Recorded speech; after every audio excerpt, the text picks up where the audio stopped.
In this video, I want to talk about the problems with Halberdier. So this is a class I've used on a few different maddening runs, and every time I use it, I feel like it's just kind of underwhelming. So let's just start talking about what Halberdier wants to do. So Halberdier wants to be a kind of bruiser class, in my opinion, that can like tank a hit, that can deal good damage. It's a backup unit. It wants to walk up to enemies and one round them regardless of speed, off of pincer attack. And even if you don't have pincer attack, if you're on a fast unit, you should be able to essentially walk up to them and double them in some cases or one round them. That's the ideal situation. So you can see in this case, this Chloe Halberdier is still able to one round on a Javelin +1 in Chapter 14. Now, this is on maddening, obviously. And this result is good, but she could do this on almost any class. So the Halberdier problem is this.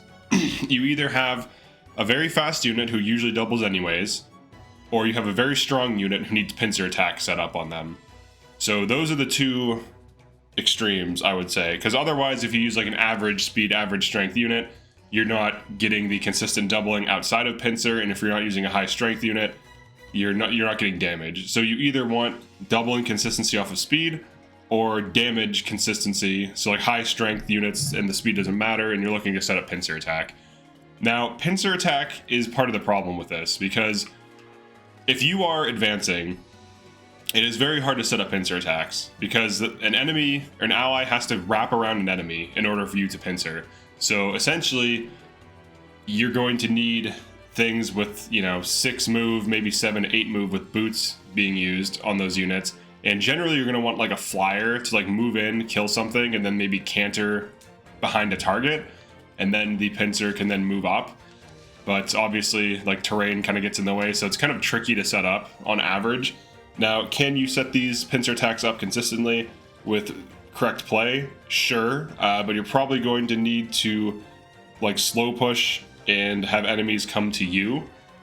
So that's like the main issue, is setting up the pincer attack can be difficult. Now, one advantage of pincer attack is that it can work on bosses.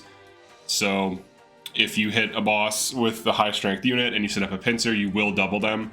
Now, you can always just debuff bosses with a debuffer, or using Corrin, or just using Speed Taker. So there's multiple ways to pop this off. Another issue is the weapons. So let's go to retry.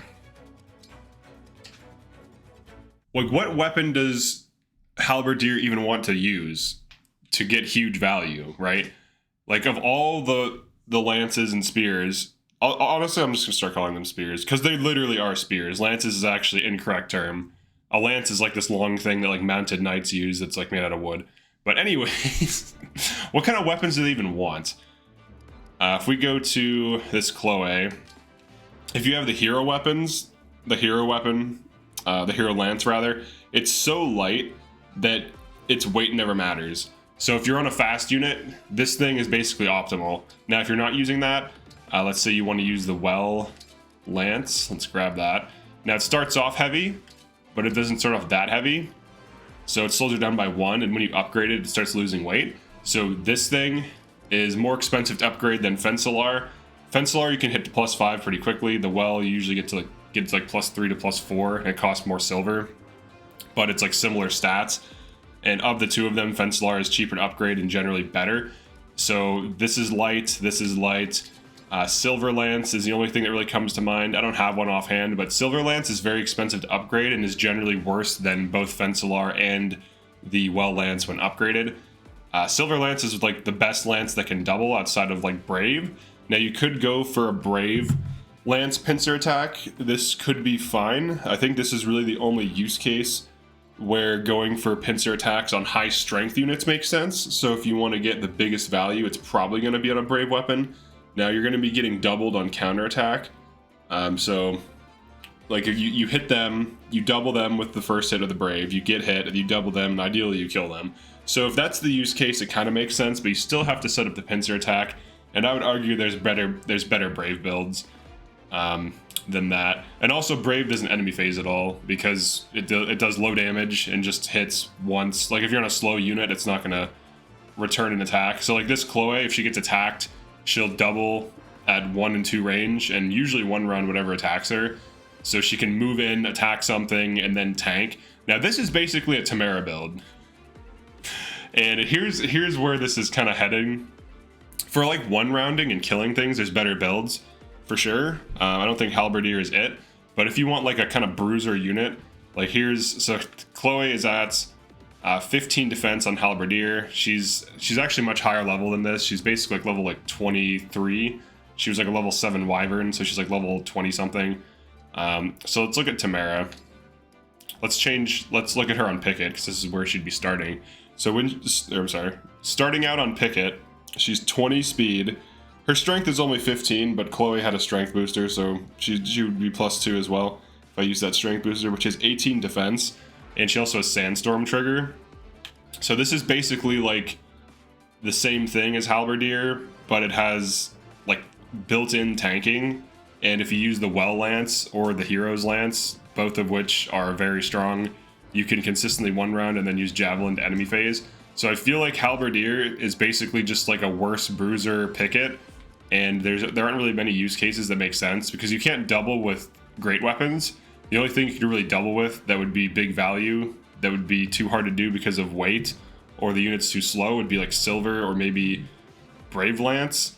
And Brave Lance is the only use case that makes sense on like high strength units, but even then, there are better builds that can one round consistently without making use of pincer attack. And really the problem becomes if you're using this class because a unit needs the pincer attack to get kills, you're just making it harder on yourself to one round because there's way better builds. There's like crit builds, there's like high strength one-shot builds with great weapons, there's just like Levin sword builds, generic doubling builds, like on Wyvern, even on Warrior to some degree. So like, it's not a bad class. Like, it's still viable. It's still decent. Like, I've been running it just to see how it works, like how it performs. And in this case, I'm trying Ike on it to try to use like a kind of pseudo Tamara unit. So I'm still able to one round, but I could get this result on any class. Because she has Lance Power too. I got it early. So it's kind of like check it out. Setting up, she doesn't have Pincer yet. She needs to hit level 5. But once she gets it, like there's not very many opportunities to set up Pincer that make sense. And also if the enemy, like if the enemies are too far apart and you don't have Canter, so like let's say you have a dude kill this, and you need this unit to like Canter back, like you basically are forced to run Canter units, which I don't even know that I like Canter anymore. I'd rather just have units that can like enemy phase. So let's say she like pops Ike, she just like stabs this dude. But these are like lower level enemies, and she could easily tank these even off of Ike, but here's just an example of her trying to be like a Tamara type unit. But I think Tamara does it better because she has better defense by a huge margin. She has like, and even like on tanky, she has I don't know, +4 or 5 more defense at base. And this is a high level Chloe. So she's the highest level unit on my team. So you can do stuff like this, but it's not playing into Halberdier's strengths at all. I think that's the issue. It looks like Cooking Man is gonna die.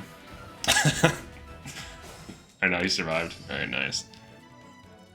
Like, even if my team is moving up, like, how do I set up pincers on these? Like, I'd have to, like, literally warp dudes. And why would I set up a pincer on this if I double it anyways? That's really the issue.